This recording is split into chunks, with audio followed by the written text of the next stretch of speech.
Don't forget that this Thursday, so test 2, that's on October the 29th. We'll cover 1.7,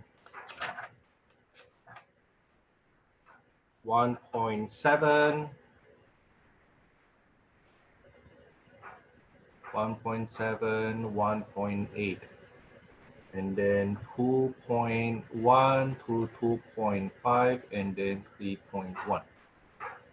Okay. It will be Zoom proctored.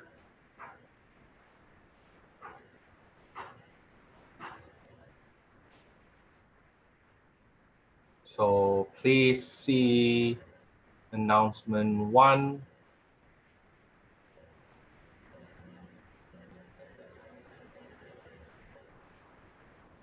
See announcement 1. In the announcement 1, I have announcement about attendance and test procedure. You will see the special test procedure 1. Now, because you will be Zoom proctor, so please attend the class earlier. I believe I will post the test. I will post the test.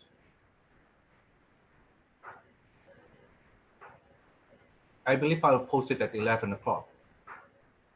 Okay, but because I need to sign you in, I will check your ID. So please attend, start Zooming, start the Zoom at, let's say, 10:45, 10:50. Okay, because I need to check your ID, and then I will need to make sure that your camera actually facing the correct direction. Okay. What else? I think that's all for the test information. What happened if you don't have camera, you figure out. Okay. But this is what I did in the past, though. This is what I did in the past. Some people try to cheat me by doing the following.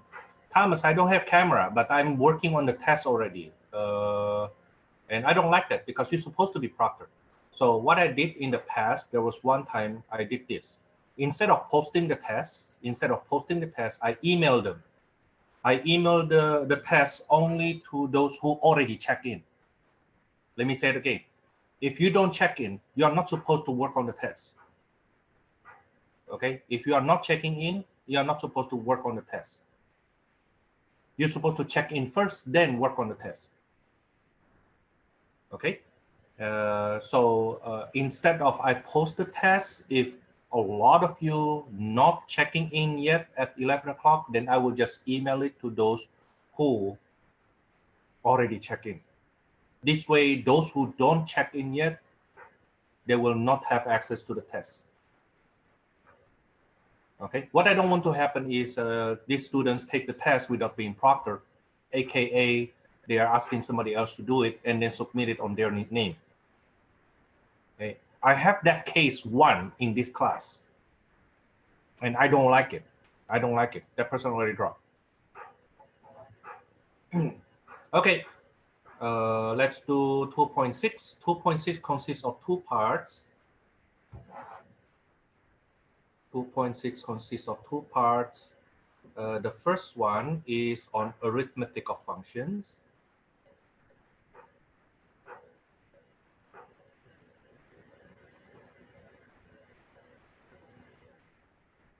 And then the second part is composition of function.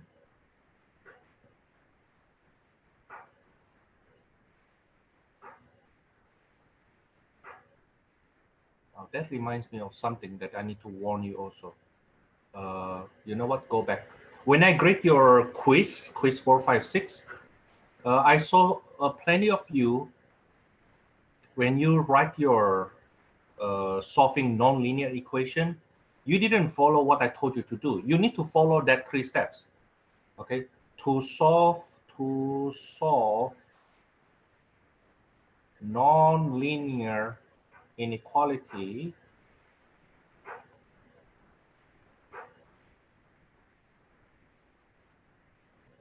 you need to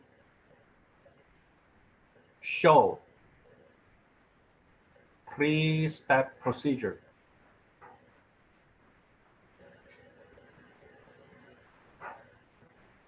And that three-step procedure is first the critical number. You need to show that explicitly, not just like, oh, that Thomas, that's what I mean. No, don't do that.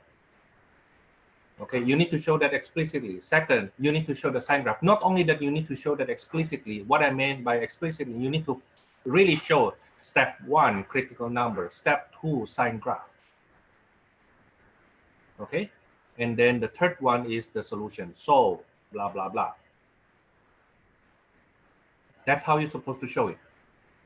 Okay, so the question you have in, I think number 3, in quiz 4, 5, 6, number 3, is like find the domain of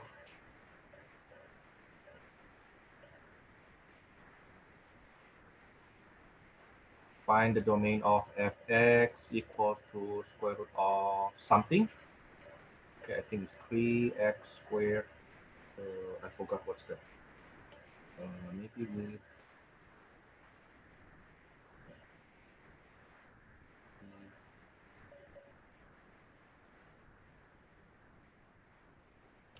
I think it's 20. So 4, and then this is 11. Is it right? So the domain is when 3x squared minus 11x minus 20 greater equals to 0. Then you do step 1, critical number. 3x squared minus 11x minus 20 equals to 0. And then you solve it, right? Then you get critical number, x equals to what? X equals to what? And no, don't write it x equals to something, comma, something. That's the, like, no, it's supposed to be split. Okay, x equals what, x equals to what. That's how you're supposed to write it. Okay, and then second, you do the sign graph. So these critical numbers, I think one of them is negative 4/3 and the other one is positive 5. So negative 4/3, positive 5. The value when x is negative 4/3 give us 0 for this part, for this part, for this part. Give us 0 when x equals to 5 is also 0. And then you do the sign graph, you'll get plus, minus, plus. And then you do the solution. Other than this, there's no way for you to do it. Okay. Yes, photomath can do that though. Photomath can do that, but trust me, whoever copied from photomath, you yourself don't know what they are doing. Okay. And all I need to do is to make this problem a little bit more complicated and you are done. You don't know what to do because there are so many things to write if you use photomath. Okay, so warning, don't think that photomath can save you. No, photomath cannot save you. Okay, if you try to do photomath work, okay, then the question that's supposed to take only 3 minutes, you end up with 15 minutes, and later on you will be the one complaining you don't have enough time. Okay, so please don't do that. Don't do that. Just be honest. How about learning first to be honest? Okay, learn first to be honest. Hey, let's go back to the lesson. Yeah, arithmetic of function.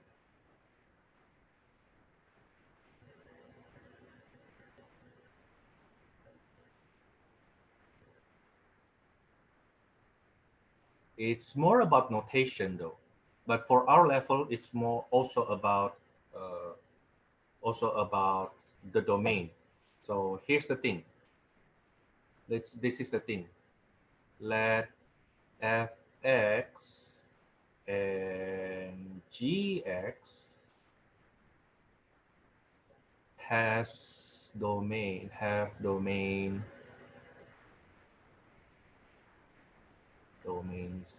A and B respectively.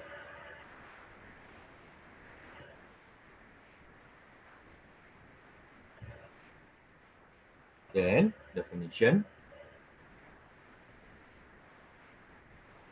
First, f plus g of x. If you see this notation, it means fx plus gx. That's what it means. It is not in sense of distribution. No, it is not multiplication. It's not f plus g times x. No, no, no. That's not what it means. This is functional notation. Okay, f plus g give you a new function, but f plus g simply means fx plus gx. That's what it means.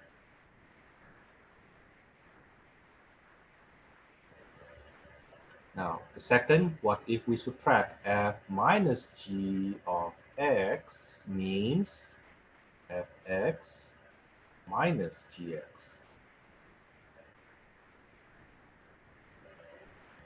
Fg of x means fx times gx. So you see now it's not, this notation here is not fg times x. No, no, it's not. It's fg of function of x. Okay? And then finally, f over g of x is fx over gx.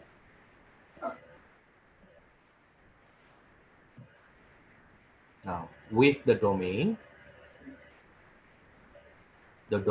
for the sum, difference, and product, the domain is the intersection, whatever they have common, the intersection of the domains. Now, for the last one, the domain is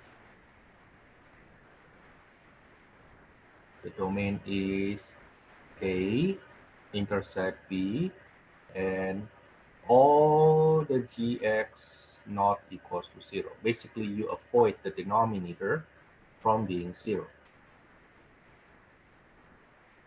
That's the theory. Okay, that's the theory. Now let's apply examples. Let's apply example. Let's say, for example, example 1, let fx equals to square root of x plus 4 and gx be let's say 2x over x minus 3. Now you see the domain for fx, domain of fx is from -4 to infinity. Is that right? X plus 4 has to be greater or equals to 0. So x has to be greater or equals to -4. Does it make sense? Now then the domain of gx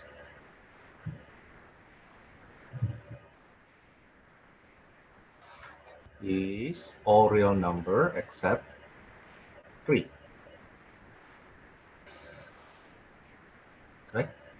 In interval notation, this is -infinity up to 3 union 3 to infinity. So what does it mean to say, for example, part A, what is f plus g of x? F plus g of x is fx plus gx. That is square root of x plus 4 plus 2x over x minus 3. That's what f plus g is. Now, how about the domain?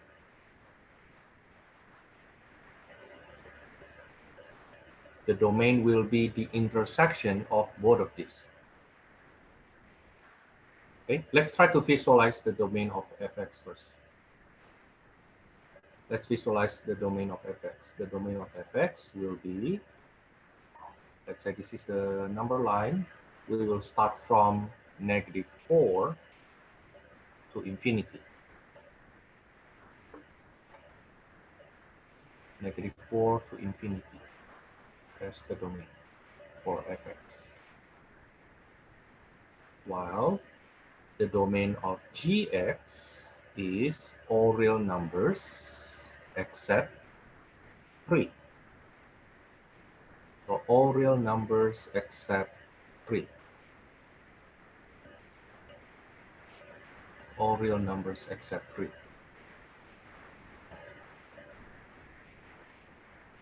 So what is the intersection for these two?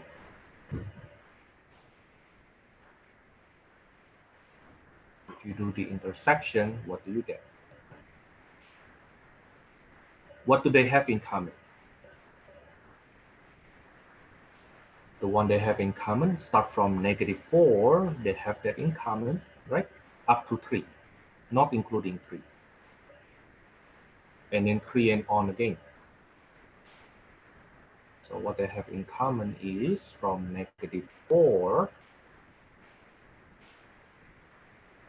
all the way to 3, not including 3, not including 3, and then continue 3 and on. That's what I meant by the intersection. Things they have in common.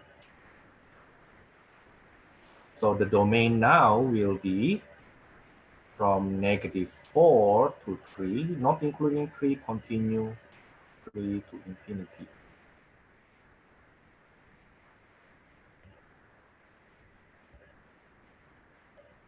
Okay. Now you will have the same domain if we do f minus g of x, for example, which is basically square root of x plus 4, that's the fx, minus 2x over x minus 3. The same domain.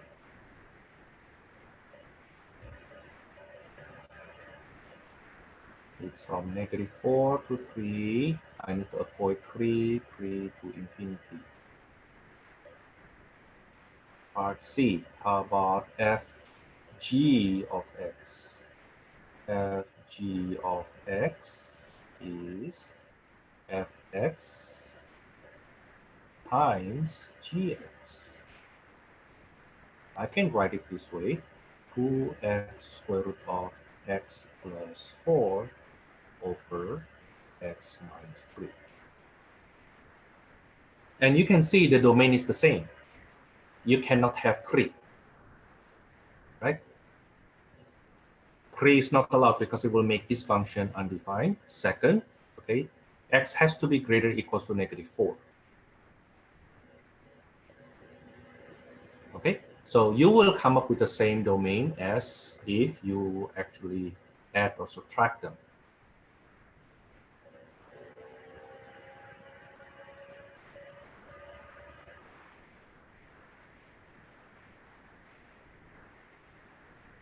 Now, what happens if we divide? When we divide f over g, then you will see I have square root of x plus 4 over 2x over x minus 3.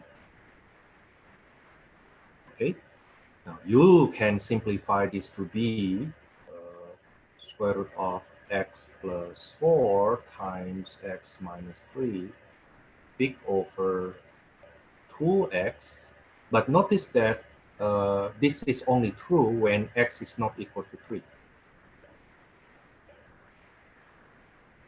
Right? You multiply by the reciprocal of this, okay, such that x minus 3 now seems to be above, but the domain, you still need to avoid that. The domain will be the intersection of A and B. That's what I get. Okay. And at the same time, gx cannot be 0.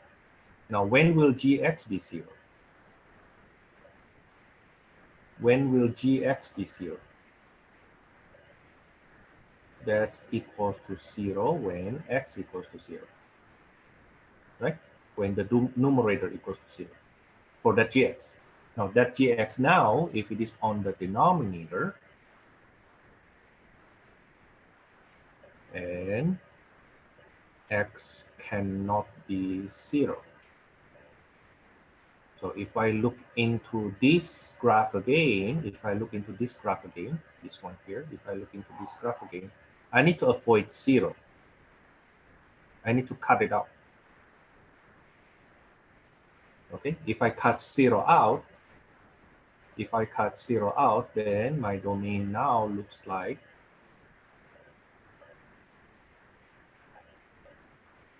from -4 up to 0, and then from 0 to 3, and on. So my domain now, -4 to 0, avoid 0, avoid 3, then go to infinity.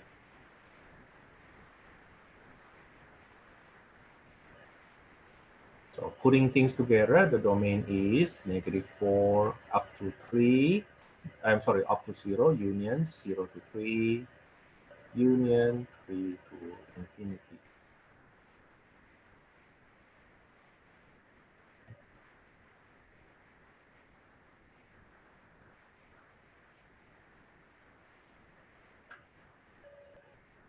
Now, with this said also, then we can answer the following question. Suppose I ask, find f plus g of, let's say, -3.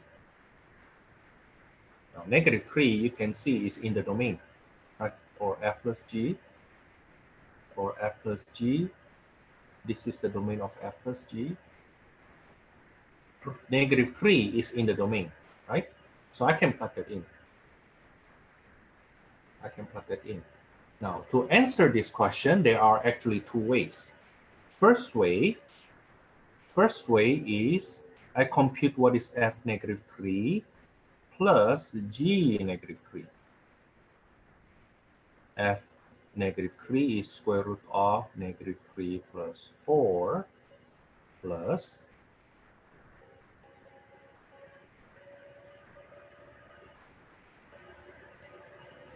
plus 2 times -3 over -3 minus 3. When I compute, this is 1. That's -6 over -6. That's also 1. That's equals to 2. Okay, so basically what I did there is I compute f -3 and g -3, and then I add them.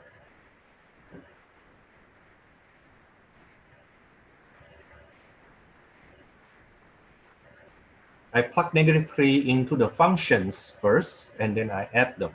There's another way. You actually add them, the functions first.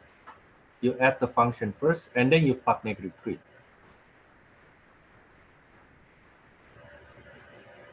That's the second way. So this is the first way. The second way, you find out what is f plus g of x. F plus g of x is square root of x plus 4 plus 2x over x minus 3.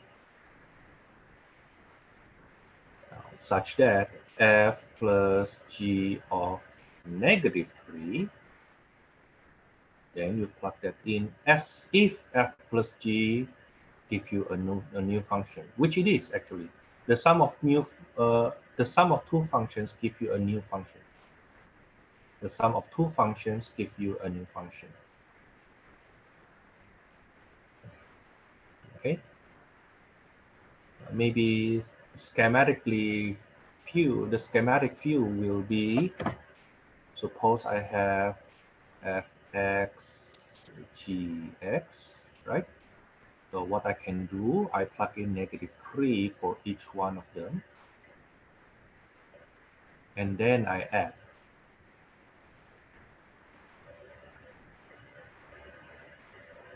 That is our f plus g at -3. The second way is you add first. You add the functions first.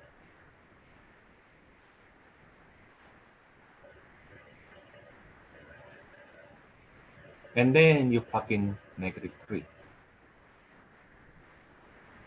Okay, so either you plug in the number first and then you add the functions, or you add the function first and then you plug in -3. Either way will be fine.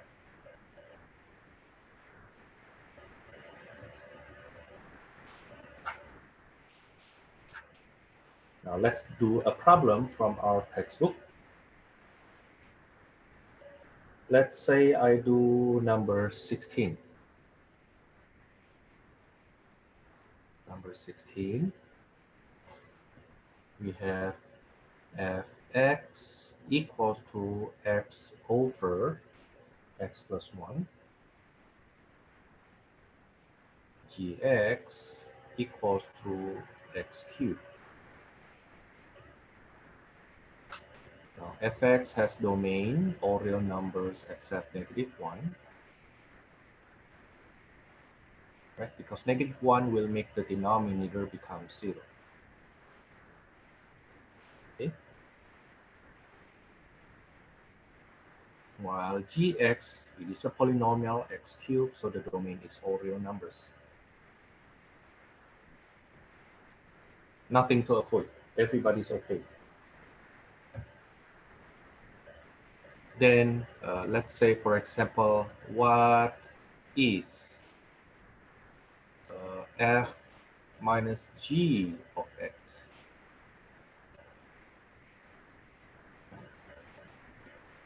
What is f minus g of x? Well, basically, that's equals to fx minus gx.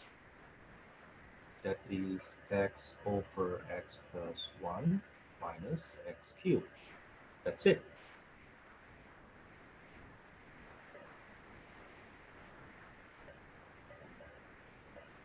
Now the thing is, what is the domain? The domain will be the intersection of everything but -1 and everything. So you try to imagine the domain. The first one is all real number except -1. So everything okay except -1.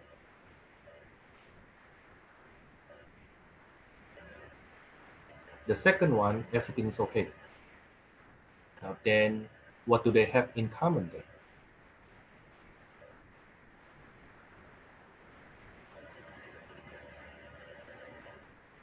When you do the intersection,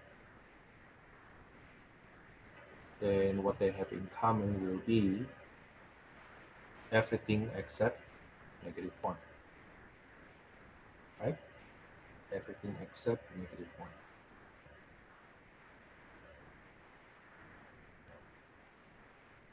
Then that will be the domain. That will be all real numbers except -1. And you can also see it from here. This will be okay as long as x not equals to -1. This is everything okay. So all you need to avoid is actually -1.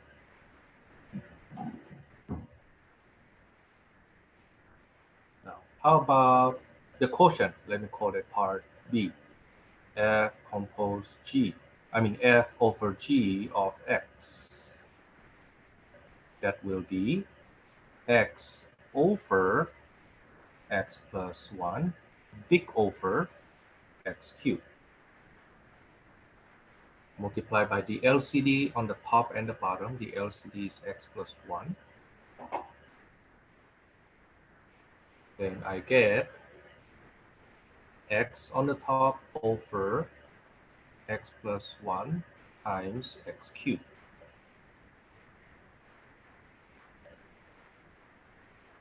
Then what's the domain?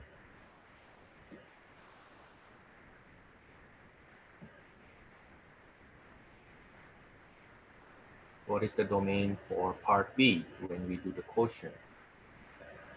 Well, the domain will include basically this thing with extra requirement. What is the extra requirement? The requirement that gx cannot be 0. Okay? X cubed cannot be 0. But x cubed cannot be 0 means x cannot be 0. So x equals to 0 has to be excluded.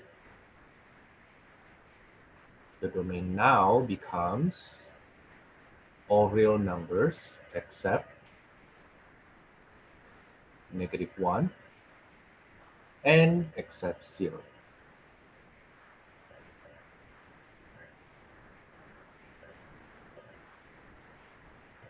Okay, so this will be the domain.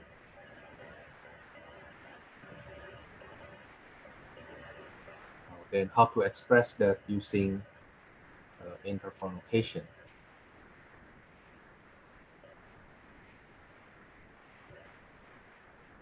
The domain will be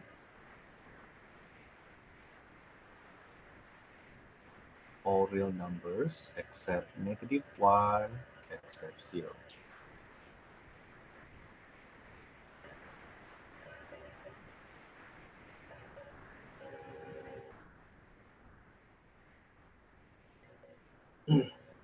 Okay.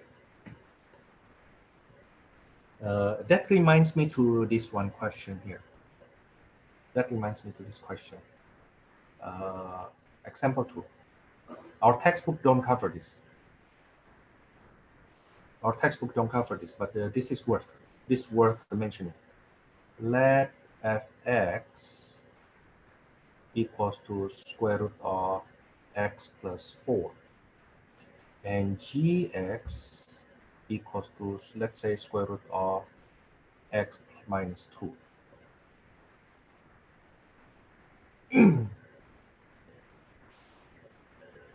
The domain for f, let me use this notation for the domain for f. The domain of function f is from -4 to infinity. The domain of function g is 2 to infinity.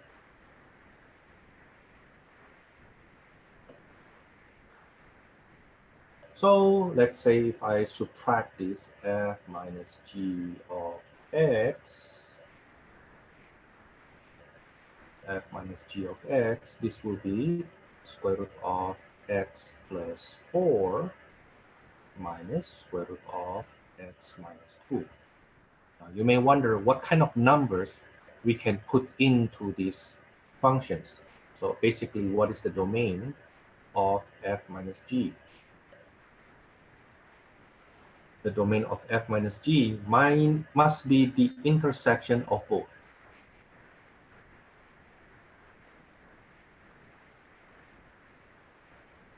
-4 to infinity, that's for the domain of f.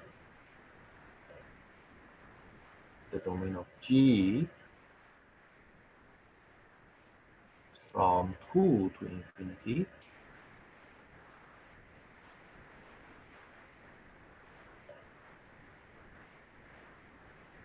Right? Such that the intersection, when you put them together, the intersection must be only from 2 to infinity, right? Only from 2 to infinity.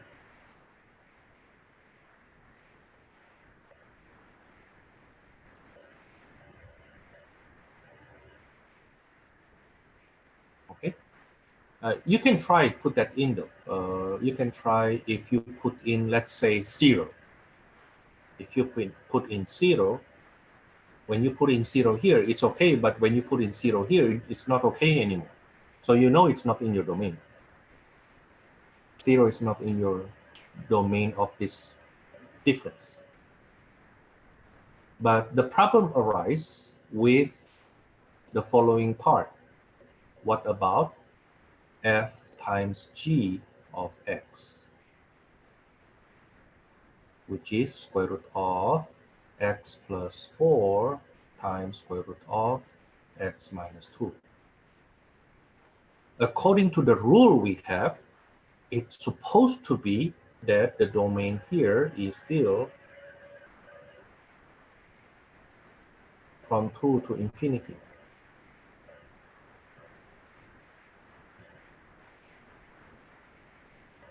Okay, that's what we learn in algebra, right? Okay, the thing is, in algebra, sometimes you learn the rules without realizing the hypothesis. This is not exactly equals to.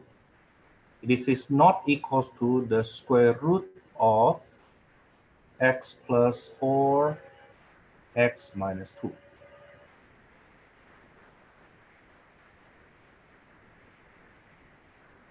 Not exactly equal to. That's why they are not equal to. Or maybe if I want to write it in a more precise ways, then this is equals to only when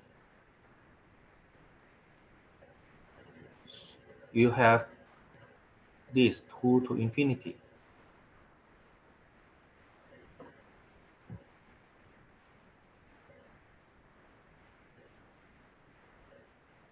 Why is it, Thomas? Why do we have that situation?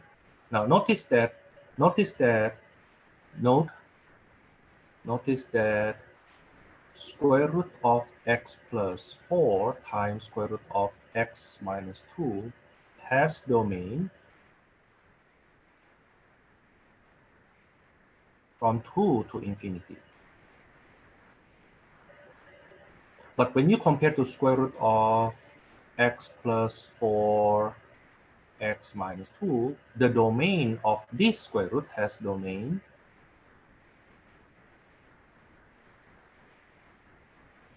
from negative infinity to 4, or to negative 4,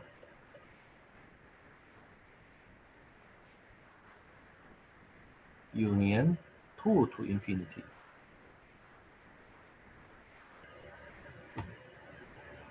How do you get that, Thomas? Well, I'm basically telling you that these two functions that you thought to be equal to, they are not exactly equal to. They are not exactly equal to. They actually differ with the domain. They differ with the domain. Okay? But how do we know that in the last part here, the domain is these two pieces? How do we know that? Well, from what we learned in our class. Okay? The domain for these will be is when x plus 4, x minus 2 greater equals to 0. Is it right? So step 1, critical numbers, you get x plus 4, x minus 2 equals to 0. We learned this in 1.6 and 1.7, or 1.7, 1.8. So you need to show these steps, okay? So x equals to negative 4, x equals to 2. These are the critical numbers. Then when you do the sign graph, you get negative 4 here, 2 here. When x is negative 4, the polynomial, when x equals to negative 4, this becomes 0, right? When x equals to 2, this part also 0.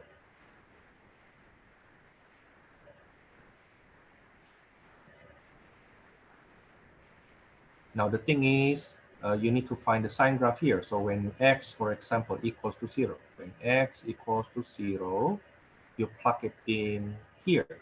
When x equals 0, this is 4, this is negative 2. Positive 4 times negative 2. The product of positive times negative is negative. When x equals to, let's say, 5 in this interval, 5 plus 4 is positive, 5 minus 2 is also positive, so the sign here is positive.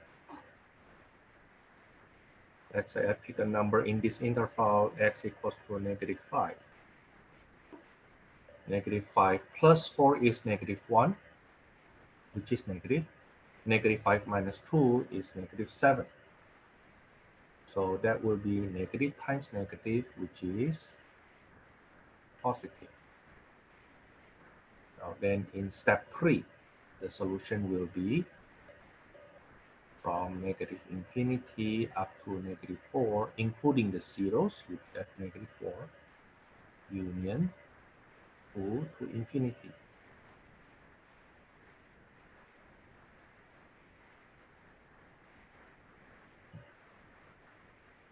Okay, so right now I want to refute to say I need to counter that these are equal.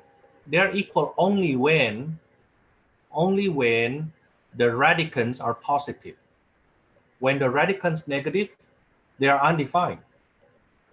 Now it is possible that you get negative here and negative here, the product turns out to be positive. Suddenly it is in the domain again, but originally they are not in the domain. Okay, now the same thing is true for if you have the quotient. When you do the quotient, for example, f over g of x, so this is square root of x plus 4 over square root of x minus 2.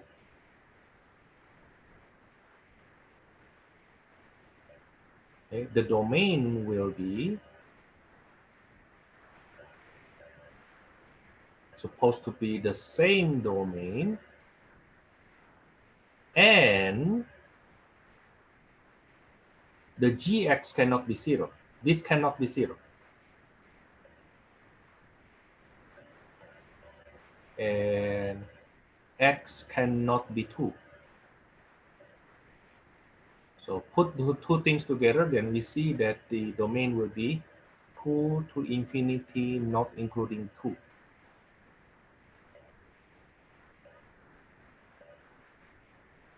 Okay, now from here also note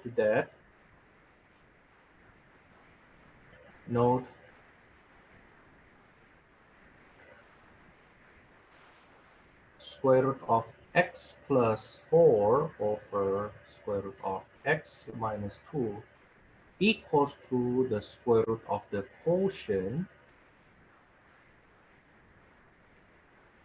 only in the smaller domain.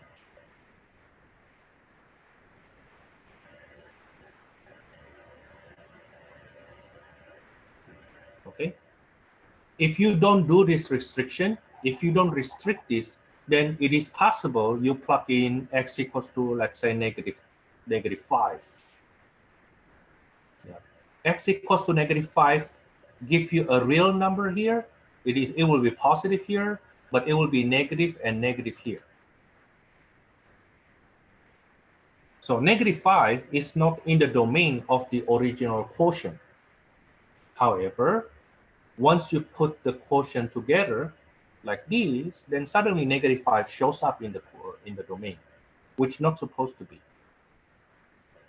Okay, so be aware with that kind of situation. Be aware with that kind of situation. We in pre-calculus and therefore in your calculus later on, you need to be able to analyze that part though. What part? You need to be able to analyze that originally, for example, like this one here, square root of x times square root of x. Is it equals to x all the time? The answer is no. The answer is no. Well, Thomas, when I use x equals to 3, square root of 3 times square root of 3 is 3. Is it right? That's true. But if I use negative 3, for example, square root of negative 3 times square root of negative 3, is it equals to negative 3? Not supposed to. Why? At least this is not a real number. Right? That's not a real number. So in other words, when you plug this into your calculator, for example, it will give you error. You cannot get error multiplied by error suddenly real. No. No. Okay? At least not at our level. Okay? Not at our level. Okay? not at our level.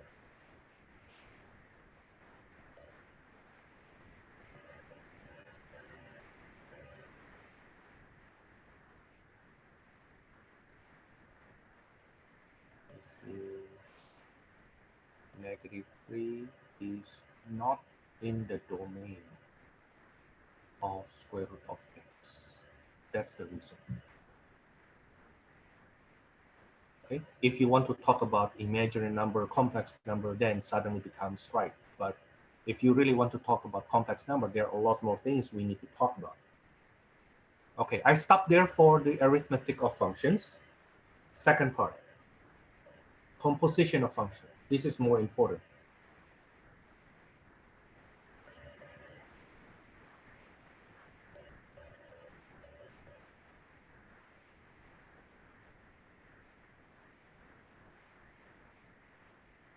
Composition of functions.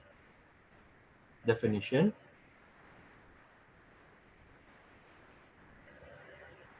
Definition. Let fx be, you know what? I go ahead with this. F compose G of X. Now, this is a small open circle.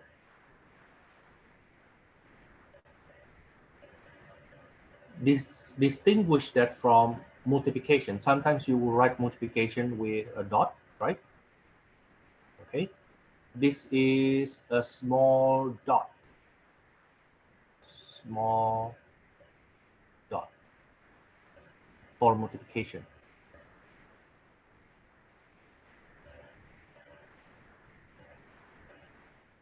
Sometimes we don't even write that dot. Sometimes we don't even write that dot.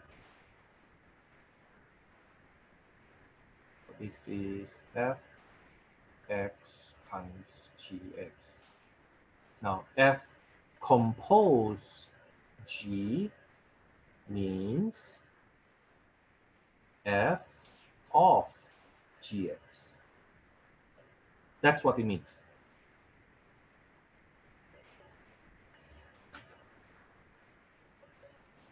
F compose G means F compose G means f of gx. As if it works this way. You have x, you go into machine G first, the output is gx. Now the output of gx is put into another machine F such that the output is f of gx. Yeah, imagine if you plug in, if the input here is, let's say, blah, right? Then the output will be f blah. Does it make sense?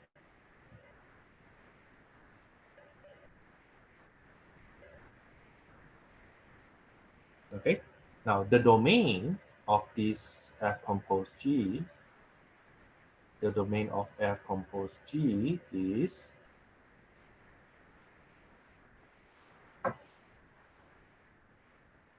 the domain of f compose G is the domain of G. It has to be able, you need to be able to go into G first. Intersect the domain of the final result.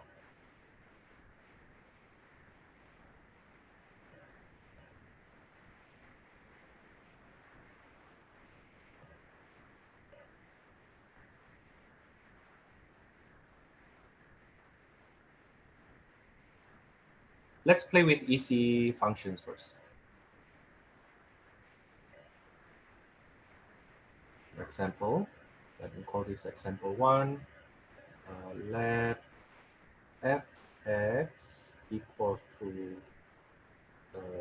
2x plus 3 and gx equals to x squared plus 3. No, not 3.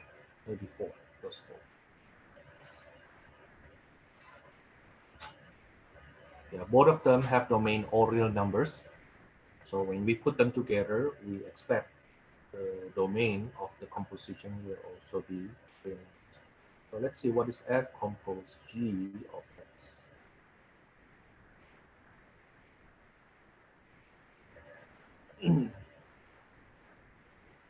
This means F of Gx. What is Gx? Gx is x squared plus 4. Right? Then what is F of that? F blah equals 2 blah plus 3. F blah is 2 blah plus 3. So this will be 2 blah plus 3.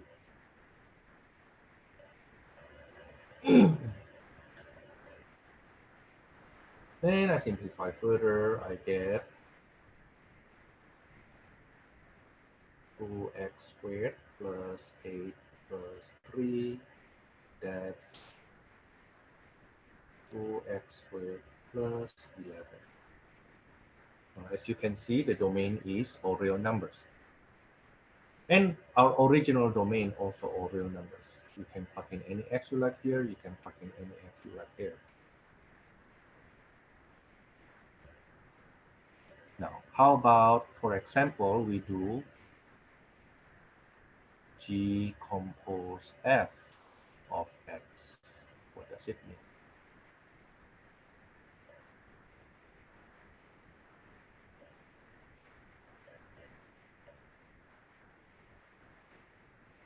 That's G of Fx. Our Fx is 2x plus 3. Now, G blah equals to blah squared plus 4 equals to blah squared plus 4.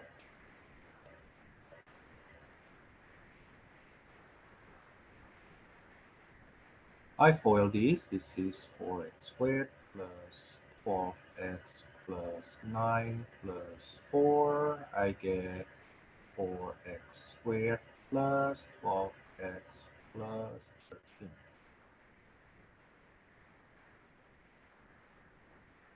From here we have a big note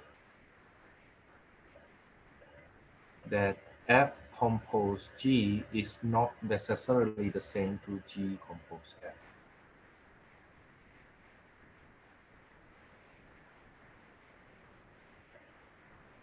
Okay. I purposely do them next to each other so that you can see clearly that F compose G give you 2x squared something, G compose F give you 4x squared something. They are not the same. Now suppose, part C, I want to compute what is F compose G at, let's say, -2. How do we compute this? There are two ways to compute this. I give you the diagram first. The first way is F compose G, let me use different color. So you see the plan, right? The plan is this. One way is I get F Gx, I get G -2 first. And then from that G -2, I plug that into F.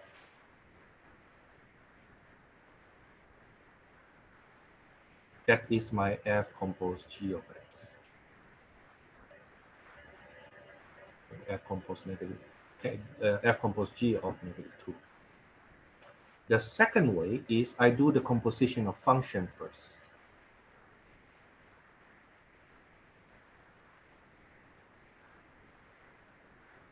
And then I plug in that -2. Okay, so there are two ways to do this. Let me change the color here. Use green here. So the second route is you do f of g of x, which is f compose g of x, and then you plug in -2. Okay, now the first route, I use blue color now. The first route, the first method, what is g -2? G -2 is -2 x squared plus 4, right? That's 4 plus 4, which is 8. Now, f of g at -2 is f8, which is 2x plus 3. 2x plus 3. That's 16 plus 3, that's 19. That's the first method. The second method, we find f compose g of x, which we did earlier. We get 2x squared plus 1. 2x squared plus 11. So f compose g of -2 is 2 times -2 squared plus 11. 2 times 4, that's 8, plus 11, that's 19. So yes, we have two different ways to do this problem. So in the test, Thomas, which way you want me to do? Either way. This is the type of question that it's up to you how you would like to do it. Of course, then you should choose the one that gives you the shortest method, the shortest path, right? Shortest and faster, to be more precise, the faster one. Okay, now things gets more rough later on as we go on with a more complicated question like the following. Let's say I have,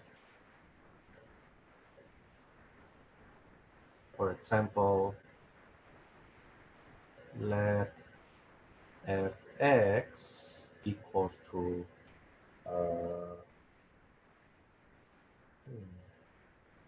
let's fx equals to x squared minus 4x,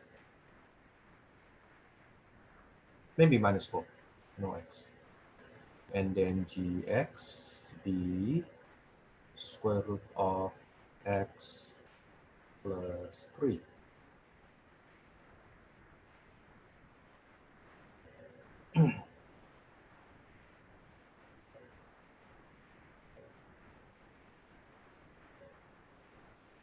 The first one,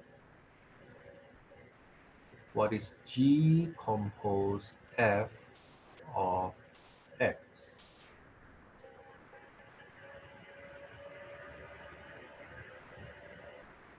That is g of fx, which is g of x squared minus 4. That is square root of blah plus 3. You see, blah plus 3. Blah plus 3. Right? And that is equal to square root of x squared minus 1. The problem is, what's the domain?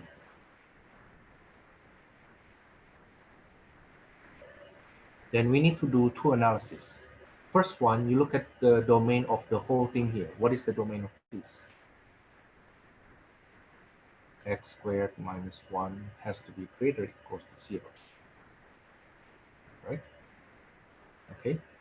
And at the same time, you also need to look at the domain of the original function that you put in here.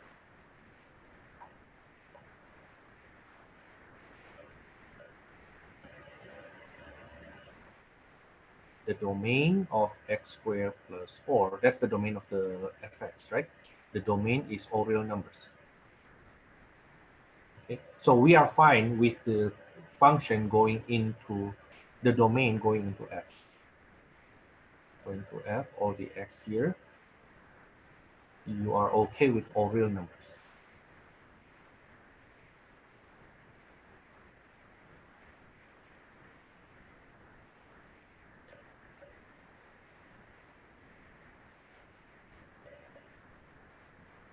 Okay, but then in the output here, basically, yeah, this one here, then the yellow one, x squared minus 1 has to be greater than or equals to 0. So I do critical numbers. It's nonlinear, right? So x squared minus 1 equals to 0. X plus 1, x minus 1 equals to 0. So the critical numbers are -1 and 1. The sine graph, -1 and 1, 0 here, 0 here. You can actually benefit from the knowledge of the graph. X squared minus 1 looks like this, right? It looks like that. It means this part of the graph is above x-axis, therefore the sign must be positive. This part of the graph below x-axis, so this part here will be negative.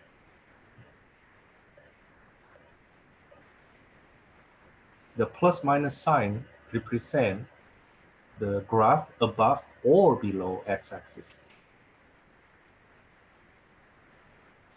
So if you happen to realize that, hey, you know what, x squared minus 1, the graph looks like that, then this is positive, this is negative, this is positive. So the domain will be, from this branch, will be from -infinity to -1, union 1 to infinity.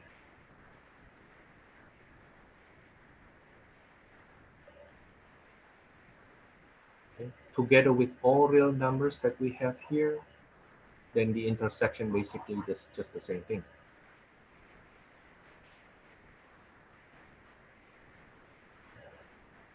So the domain is all real numbers except, I'm sorry, -infinity to -1, including -1, union 1 to infinity.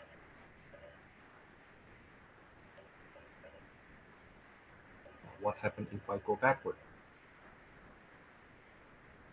How about f compose g of x?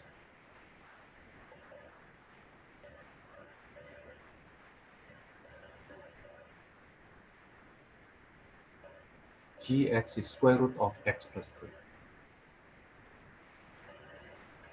This is f of square root of x plus 3.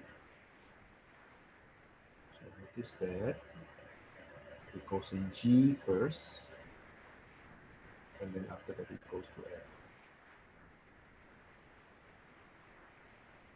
Okay. Now the thing is, when we talk about the domain later on, we need to see what is the domain of g. The domain of g is at least -3.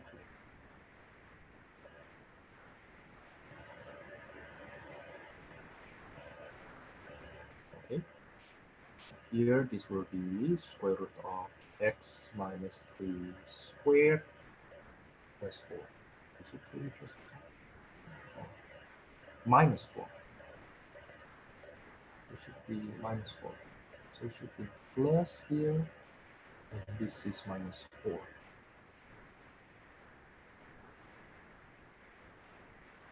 Now it seems like the square and the square root cancels, and we get x minus 1. And if you just look at this, you may think that the domain is all real numbers, which is actually true. The domain for this function is all real numbers, okay? But as a composition of function, you need to see the domain of the gx also.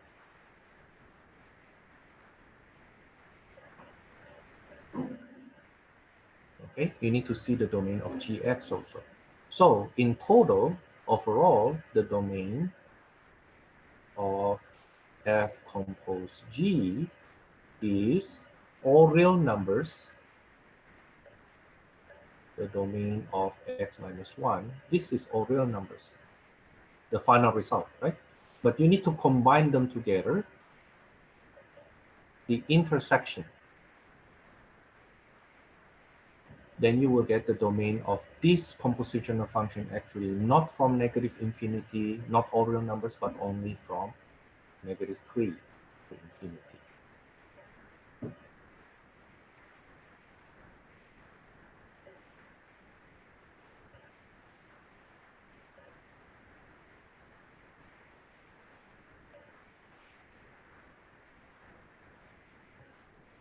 Okay, last question. This may take us forever. Example.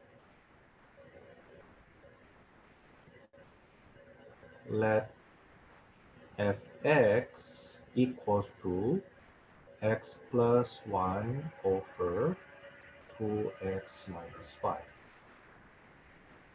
So you see the domain of f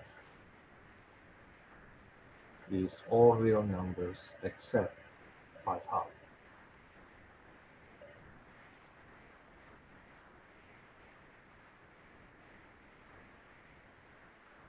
How about gx? Let's say gx is 3x minus 1 over 4x plus 3. So the domain of gx is all real numbers except negative 3/4.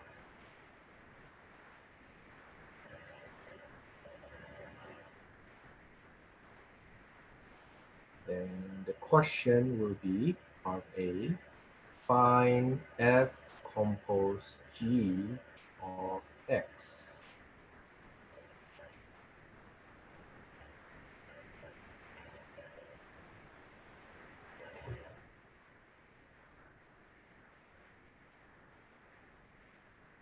I hope you follow me in writing here.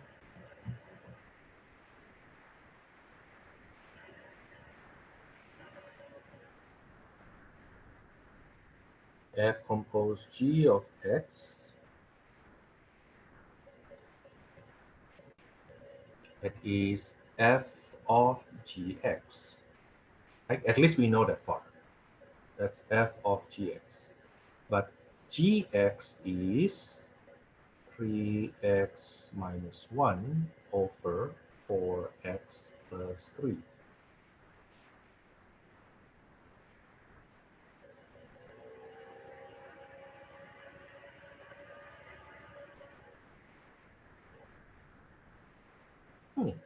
What will that be? Where f blah is blah plus 1 over 2 blah minus 5.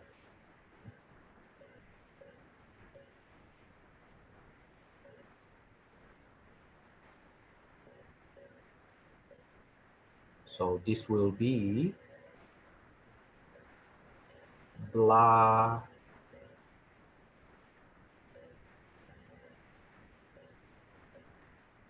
plus 1 over 2 blah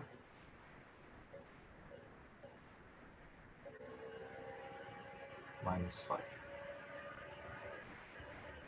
Take a look first what it looks like.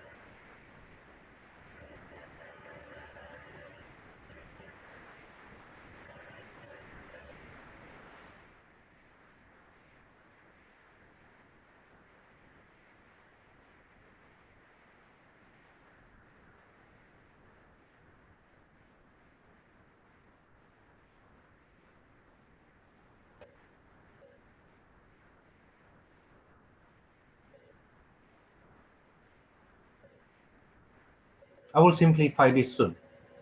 The way I taught you in class how to simplify this, we multiply by the LCD. In this case is 4x plus 3. So I multiply the top by 4x plus 3, the bottom by 4x plus 3.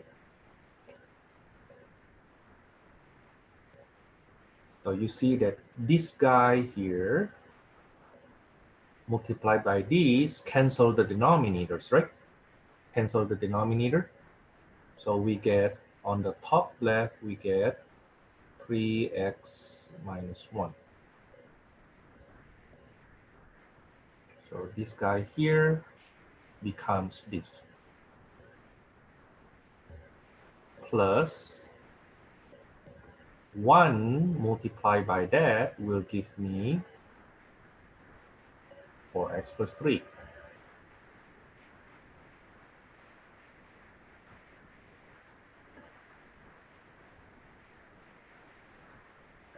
This guy multiplied by 4x plus 3 will cancel the denominator. It will give me 2 times 3x minus 1.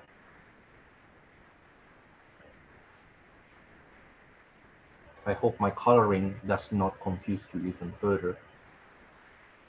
I want to show you how I did it. Minus 5 times that guy is simply 5 times 4x plus 3.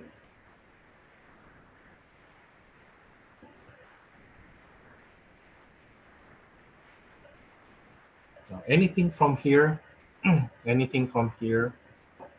I will just combine like terms, distribute combined terms.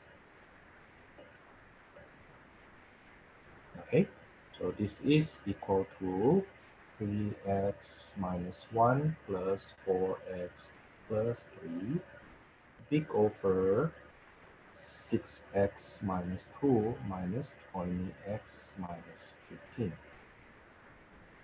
Combining the terms, I get 7x plus 2 on the top.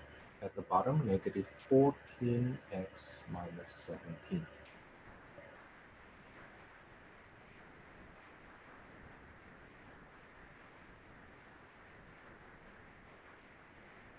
Now the thing is, we're done with the composition. But the bigger question is, what is the domain of this F composed G?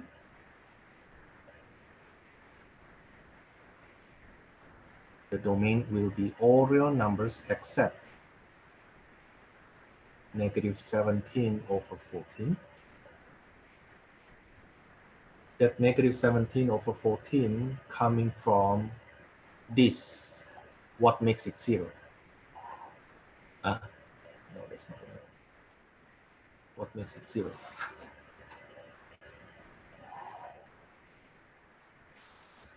Okay, but there's one more. We need to also take a look at the domain of G. The domain of G is all real numbers. This G here. This G. The first function you put the x into.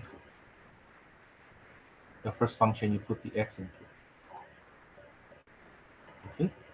So I also need to account for the domain for that G is all real numbers except negative 3, 4. So the domain of the resulting function F composed G is the domain of whatever the final result you have together with the domain of the incoming function.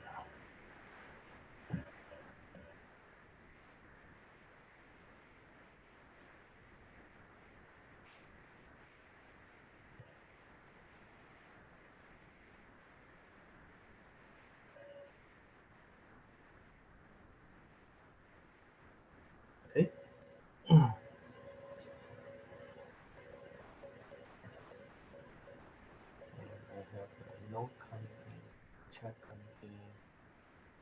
Can you explain why it can't be negative 17 over 4? Because you are right, not 17 over 4. Should be negative 17 over 14.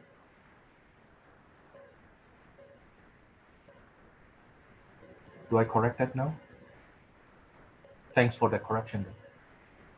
Yeah, that's because negative 14x minus 17 cannot be 0, right? Otherwise, it is undefined. Negative 14x equal cannot be 17. So x cannot be negative 17 over 14. That's how I get that. Okay.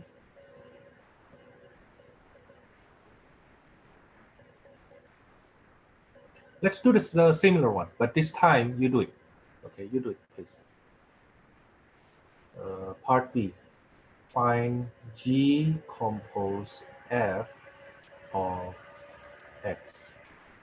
Let me copy down what's my fx. My fx is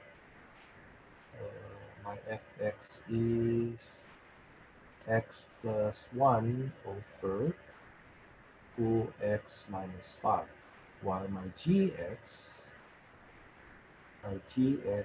is 3x minus 1 over 4x plus 3. Okay, try this. I give you 5 minutes maybe. No, you don't need 5 minutes, 3 minutes. Try this.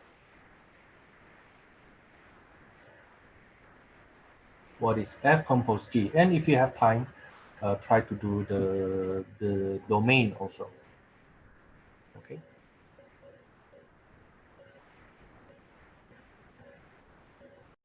Yeah, this will not be in your test 2, but it will be in your test 3. Okay, so you study this after your test on Thursday. Okay, let me start working on this. This is G of Fx. This is G of F is x plus 1 over 2x minus 5. This is G blah is 3 blah minus 1 on the top, 3 blah minus 1 on the top over 4 blah plus 3 at the bottom. 4 blah plus 3 at the bottom. I will multiply by the LCD, 2x minus 5 on the top and at the bottom. And let's see what happened on the top left. What do we have on the top left? The 2x minus 5 cancel, right? So I will have 3 times x plus 1 minus 1 times that is minus 2 times x minus 5. Make sure you use your parentheses though. Okay, make sure you use your parentheses. And then here 4 times x plus 1 plus 3 times 2x minus 5.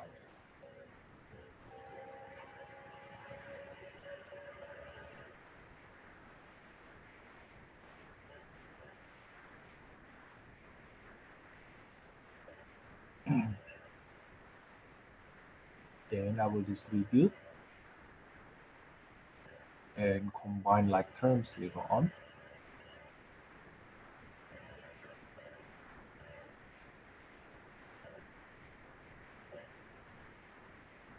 On the top I get x plus 8 over 10x minus 11.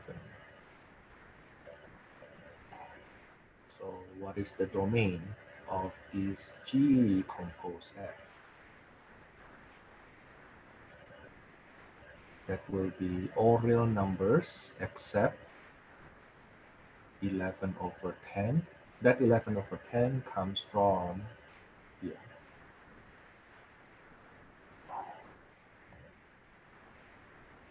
Okay, but there's one more number we need to avoid.